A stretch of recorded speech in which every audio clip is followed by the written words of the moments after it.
Ada nggak sih coach tips atau strategi gitu coach supaya kita bisa forecasting supaya si sales ini achieve target?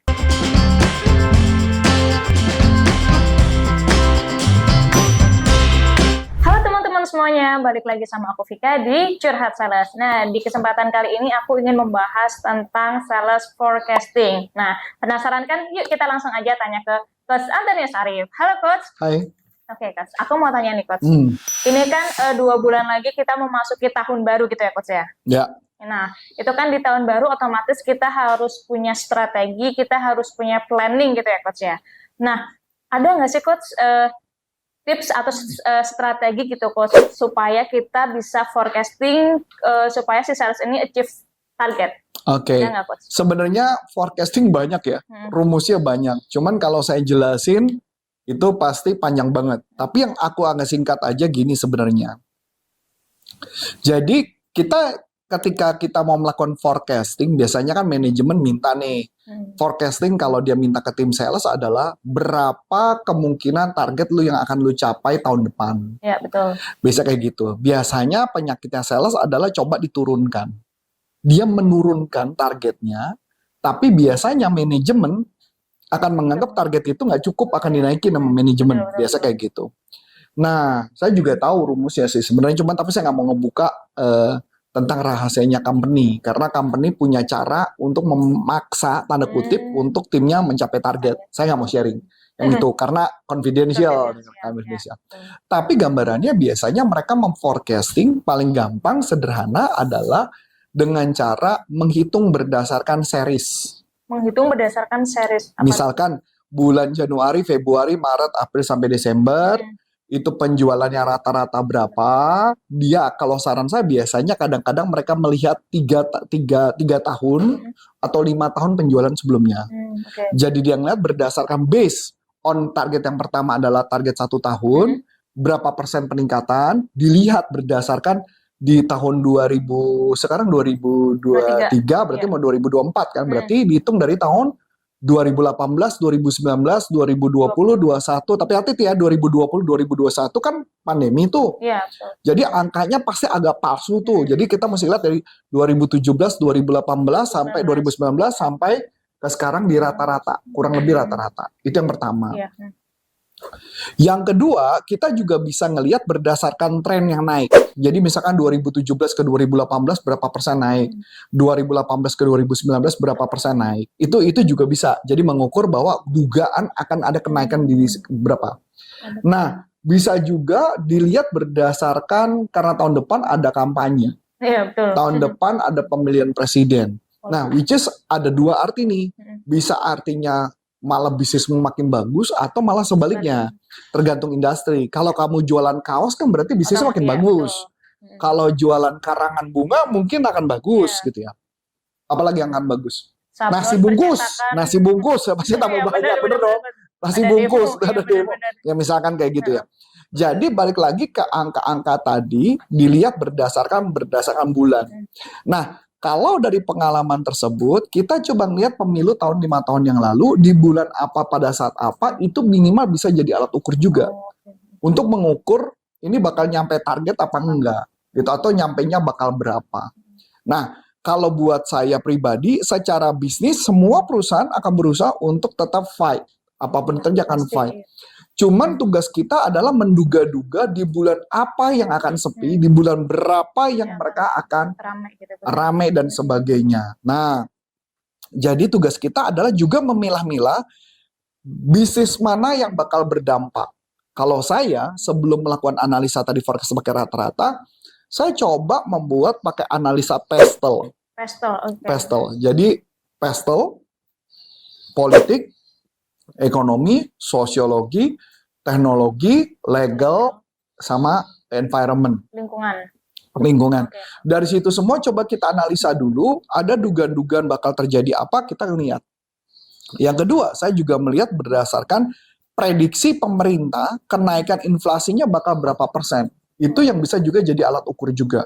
Tentang demand masyarakat terjadi belanjanya bakal seperti berapa. Dari situ kita udah bisa menebak apa yang bakal terjadi, kurang lebihnya nggak akan meleset angkanya. Kalaupun ada error, paling errornya ya bisa paling nggak ya minimal di bawah 10% lah ya. Kalau Nggak jauh-jauh nggak banget gitu ya, jauh-jauh Coach. amat langkahnya. Nah, itu yang paling penting. Sama penting lagi satu, Apa tuh, Coach? kita harus menduga di tahun depan itu kalau kayak jual mobil, jual motor, handphone, TV, kulkas, barang elektronik, pasti ada produk baru yang bakal di launching kan? Pasti iya. Tipe-tipe. Coba dicek di launchingnya bakal di bulan apa. Hmm. Biasanya akan ada dampak tuh. Jadi kita harus memperkirakan nih, ini bakal launching nih produk, berarti akan ada peningkatan. Oh, ini produk saturasinya udah lama nih, kayaknya udah bakal turun nih, decline. Berarti penjualannya akan turun. Oh. Jadi biasanya kalau saya buat dalam bentuk tabel, di sebelah kiri tuh jenis-jenis produk, mana produk yang bakal naik, mana produk yang bakal turun berdasarkan saturasi. Kan gampang ya dilihat ya. Tiap tahun ini angkanya naik terus, ya, atau memang sudah mulai jenuh. Kalau mulai jenuh kan ciri-cirinya gampang ya. Customer udah bilang, gila produk udah banyak banget, gue banyak stok, ini barang nggak bisa keluar. Nah ini tanda-tanda udah di ujung nih. Kecuali yang ngeluarin tipe baru kan, baru naik lagi kan.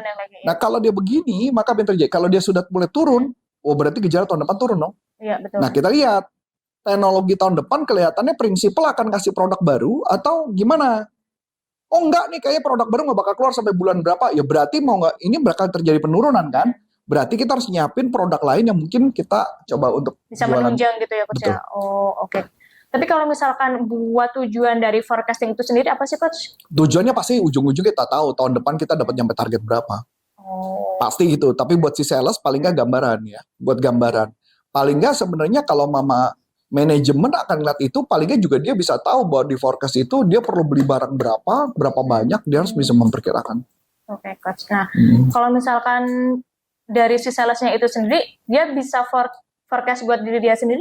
Ya itu tadi, makanya. Jadi sales itu memforecast dengan cara tadi. Manajemen biasanya akan nyuruh. Makanya tadi ya, gambaran saya kan.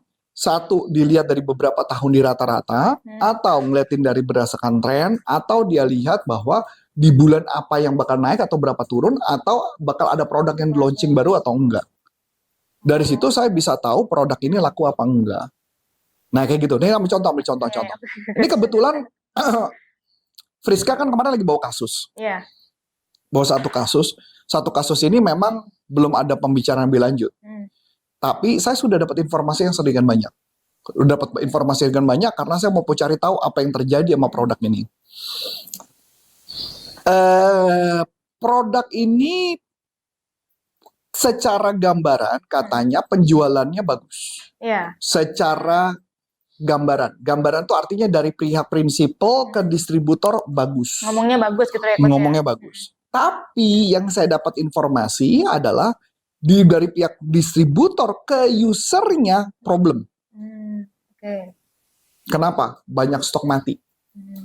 Nggak bisa dijual gitu ya, Coach? Nggak bisa dijual. Oke. Nah, kenapa itu bisa terjadi? Saya udah bisa tebak. Kenapa tuh, Coach? Saya bisa tebak karena mereka tidak punya strategi marketingnya untuk memasarkan produk itu. Makanya saya tahu banget kebetulan pemilik perusahaan ini saya kenal. Saya tahu gitu, teman juga, teman kuliah pula. Nah, kan gitu ya, sangkatan pula kan gitu. Jadi saya tahu banget nih. Jadi ada kemungkinan dugaan. Saya tahu kenal dia, waktu itu kan kita pernah kerja di perusahaan yang berbeda. Saya tahu gayanya dia. Gayanya dia adalah dia nyali dulu. Itu hebatnya dia. Sikat aja dulu gitu. Sikat dulu. Pokoknya barang laku nggak laku, beli aja dulu. Masalah laku urusan nanti, dia beli dulu. Nah, begitu beli, apa yang terjadi? Mulailah nggak bisa keluar. Itu karena dia nggak nge-forecast dari ya, Coach ya? Karena dia forecast. Tapi prinsipnya juga gitu. Kenapa saya berani mengatakan gitu? Nah, ini cerita menarik ya. Ini cerita menarik nih. Saya pernah meeting ya, ini produknya produk Jepang, tapi saya nggak mau merek ya. Nanti kalau ngomong merek jadi salah gitu ya. Gitu ya. Kasihan Friska nanti ditembak. Kok udah bocor duluan gitu ya. Udah spill duluan. Jadi saya pernah meeting sama orang Jepang ini. Ketika saya meeting sama orang Jepang ini, dengan prinsipal, ketika meeting, orang Jepangnya ngomong, thanks to Arif, katanya, karena berkat saya, produk tersebut menjadi bahasanya apa ya? Bestseller. Bukan, dia ada istilah sendiri namanya apa flag gitu ya. Jadi nyebutnya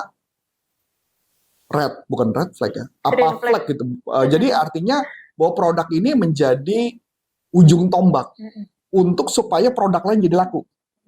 Jadi kalau istilahnya perang tuh ada tonggak dulu yang mesti ditancap, karena Baru- tonggak ketancap ini akhirnya jadi nyebar Nyebar. bahwa ini loh gara-gara ini jadi yang lain jadi bagus. Oh. Ya. Mm-mm. Nah ini menarik nih teman-teman, saya cerita nih. Ketika saya tancapin tombak begitu, kan disebut apa namanya, saya lupa namanya apa, flag gitu dari istilahnya. Kemudian produk itu jadi meledak kan, terkenal. Nah ketika produk itu terkenal, saya tahu banget dia naikin target. Iya. Si Pasti itu. prinsipal. Iya. Saya tanya dong, target datang dari mana? Tahu nggak jawabnya? Apa, Coach? Dari langit turun ke bumi. Dijawab gitu, Coach. Oh iya. Oh, Dari langit turun ke bumi, saya udah terima aja target segitu, jadi lu mesti iya, makan. iya, benar-benar. Nah itu yang terjadi. Yang jadi masalah adalah bagaimana dengan orang yang nggak ngerti apa-apa, dia main makan aja, akhirnya stoknya mati di gudang. Iya. Itu yang terjadi.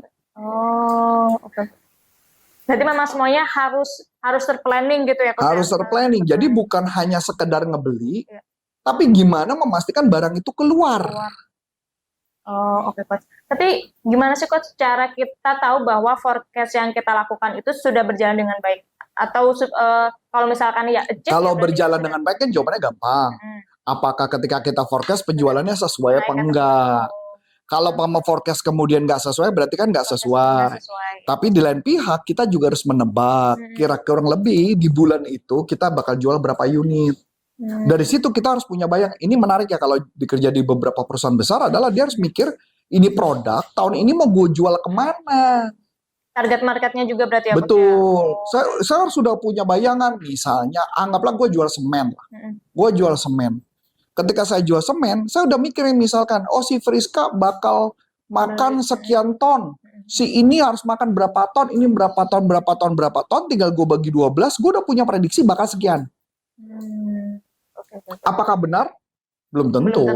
Friskanya belum tentu mau makan segitu Iya, banyak. betul. Nah itu terjadi. Nah tugas kita adalah menyatakan berhasil atau nggak berhasil adalah forecast kita sesuai dengan kebutuhan. Pertanyaan, bagaimana saya bisa sesuai? Iya. Saya harus kontak Friska. Anggaplah Friska customer, saya harus kontak Friska, tanya sama Friska, Fris tahun ini lu rencananya apa? Oh, gue akan ada rencana nih, ada beberapa project. Dia juga bikin forecast kan? Iya, betul. Iya. Gue baru punya project nih, project gue selama 1 tahun gue ada rencana project ini. Gue perkirakan, oh project dia sekian miliar. Berarti gue makan berapa dari dia? Gue makan dari Friska makan dari gue, nggak usah muluk-muluk lah, nggak usah 100%. Anggaplah dia ngambil sama gue 50%. Kan gue udah bisa nebak dong. Iya. Sekian persen dia makan sama gue. Tapi Udah itu punya dengan syarat ya. patokannya berarti ya, Coach, ya? Dengan syarat ya. Iya. Itu kalau Friska menang semua kan. Kan tergantung juga Iya, market Friska bener. yang menang kalah apa Balik enggak aja. lagi ya, Coach, ya? Balik lagi. Tapi paling nggak gue udah ngamen aman 50%. Tapi bisa nggak meleset? Bisa. Bisa, pasti. Makanya kenapa di setiap forecast ada angka di sampingnya. Level keyakinan. Level keyakinan. Oh. Kalau level keyakinannya ada yang bikin 1 sampai 10, ada yang 1 sampai 5. Level keyakinan 5 berarti keren banget. Pasti ke happen. Level keyakinan 1 berarti nggak happen.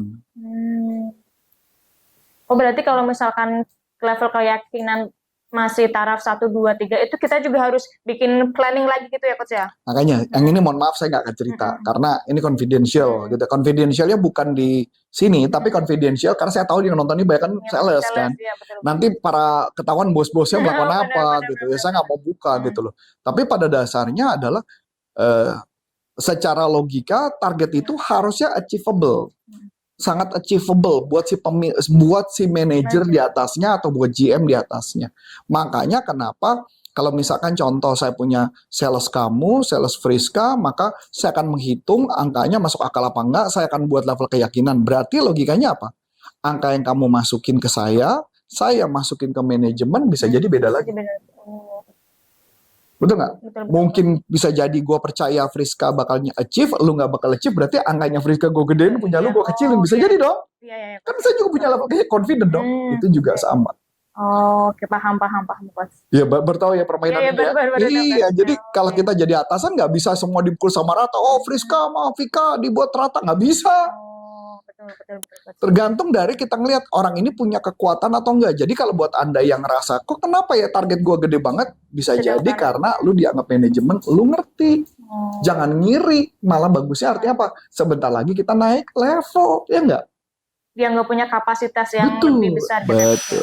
Oke, thank you nih Coach untuk bahas-bahas kita kali ini. Halo teman-teman semuanya, nah aku mau bagi-bagi ebook nih, ebooknya 32 teknik atasi keberatan. Caranya gimana? Caranya gampang banget, kalian tinggal klik link di description box di bawah ini, atau kalian juga bisa klik di kolom komentar pertama, tinggal isi nama, nomor telepon, dan juga email. Nah, nanti kami akan kirimkan ebooknya melalui email ya. Akhir kata dengan saya Vika dan Saya Coach Antoni Serif, salam performance. Bye-bye.